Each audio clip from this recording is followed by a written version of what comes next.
Welcome to today's Explainer. I'm so glad you're joining me for this lesson. Today, we're going to go on a bit of a journey together. I want you to picture yourself walking outside. The sky is dark, the wind is literally howling, rain is coming down in sheets. You're walking right through the middle of a massive storm. But as you keep pushing forward, you look to the horizon and you see the most brilliant golden sunrise waiting for you at the end of the path. That image, the storm and the sunrise, is exactly what we're going to use to understand our topic today, trusting God in suffering. Okay, let's dive right in. So let's just address the elephant in the room right off the bat. And honestly, this is a question I know you've probably asked yourself. If I follow Jesus, why is life still hard? You're in 8th grade, and let's be real, life can be incredibly tough right now. You deal with heavy academic pressure, you might have struggles with your friends, face some really tough social expectations, or, maybe you just found out you have a pop quiz in algebra. Sometimes you just feel completely overwhelmed.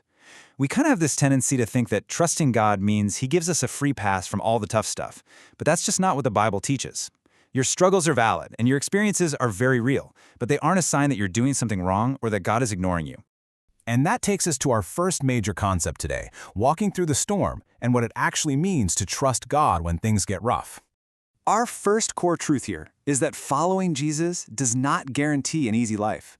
In fact, believers face real, everyday challenges, exactly as the book of Romans teaches us. We might face physical or emotional pain. We might find trouble at school or at home. We might even experience rejection from people we thought were our really good friends. We're definitely going to go through times of intense testing, deep disappointment, and sometimes even persecution for our faith. Suffering is a perfectly normal part of the storm, but, and this is a massive but, it is absolutely not the end of the story. You'll often hear a specific word used in the Bible to describe these tough times, and that word is tribulation.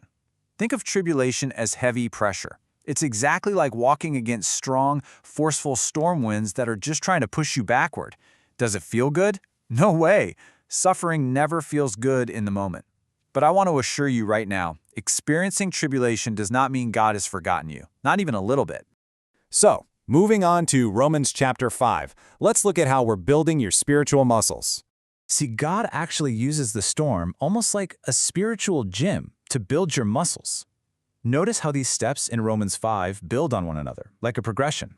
Step 1 is the tribulation, the pressure, the hard times we just talked about. But when you keep your faith surrendered to God, that pressure produces step 2, perseverance. You literally learn how to keep going. And as you keep going, you develop step 3, character. Your inner spirit becomes solid, tested, and true. And proven character? Well, that leads directly to step 4, hope. Now, this isn't some fragile, wishful thinking kind of hope. It's a beautiful, unbreakable spiritual strength. Your pain actually gets transformed into power. So what does this all mean? The absolute crucial point to remember is this. God uses the storm to build your endurance and teach dependence on His grace.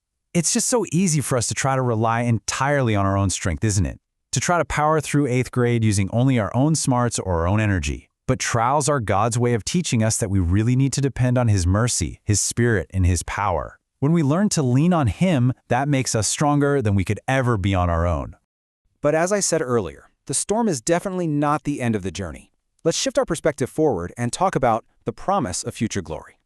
When we actually stop and compare our present suffering to our future glory, well, everything changes. Present suffering is painful, it's temporary, and yes, it often feels completely overwhelming. But contrast that with future glory, eternal salvation. It's a final deliverance from all pain. It's immortality and glory with Christ. When you put these two concepts side by side, you realize that the pain you feel right now, no matter how big it seems today, is absolutely nothing compared to the magnificent, glorious future God has promised you. Let's look at this bonus verse together. Romans 8:18 says, "For I consider that the sufferings of this present time are not worthy to be compared with the glory which shall be revealed in us." I really want you to let that sink in. Not even worthy to be compared. This truth is your anchor. When the winds of tribulation are just howling around you, knowing this verse helps you endure the trouble of the present. Because it gives you a future hope that simply cannot be destroyed by pain. No matter how fierce the storm gets in your life, whether it's a terrible week at school, a health issue, maybe a family struggle, your future glory in Christ is totally 100% indestructible. Pain cannot touch your ultimate destination. Now you might be wondering, okay, the future is bright, but what about right now? Is God just ignoring the bad stuff? Not at all. Let's look at Romans 8 and see how things are working together for good. God is kind of like a master weaver. He takes all the different threads of our lives, both the dark ones and the really bright ones, and weaves them perfectly together. This brings us to a crucial memory verse for today's lesson, Romans 8:28. And we know that all things work together for good to those who love God, to those who are the called according to His purpose. You guys, this is the promise you need to hold on to tightly whenever life feels totally out of your control. So let's break down exactly what that means. First, God is infinitely wise and powerful. Second, and this is so important, this verse does not mean every single event in your life is inherently good. A bad grade isn't good, losing a friend isn't good, but God uses even those painful, non-good events for your ultimate good. He uses these trials to actively shape your character. He uses suffering to strengthen your obedience and draw you incredibly close to Him. He is powerful enough to orchestrate the whole shebang to fulfill His incredible purpose for your life. So how do we actively live this out? What are your actual action steps here? Well, trusting God in the storm means you keep following Jesus as Lord even when it's really tough. It means praying consistently. It means obeying His word even when it's super unpopular. It means enduring the pressure. It means actively refusing to give in to sin as some kind of shortcut out of pain. And it means holding tightly onto that indestructible hope we just talked about. And as you're doing all those things, I want you to remember this profound comfort. Christ intercedes for you. He is actively advocating for you. God is for His people, and absolutely nothing outside of you can separate you from His love in Christ Jesus. Not trouble, not hardship, not persecution, literally nothing. You are securely held. As we begin to wrap up today's explainer, I want to pivot just a bit and talk about how this connects directly to your daily life as a student. Let's look at the godly learner philosophy. You see, how does trusting God through a storm actually change the way you tackle 8th grade? At HeroesMart Academy, we believe this deeply. We intertwine biblical morality directly with education. Why? Because education without morality, well, it can actually hurt.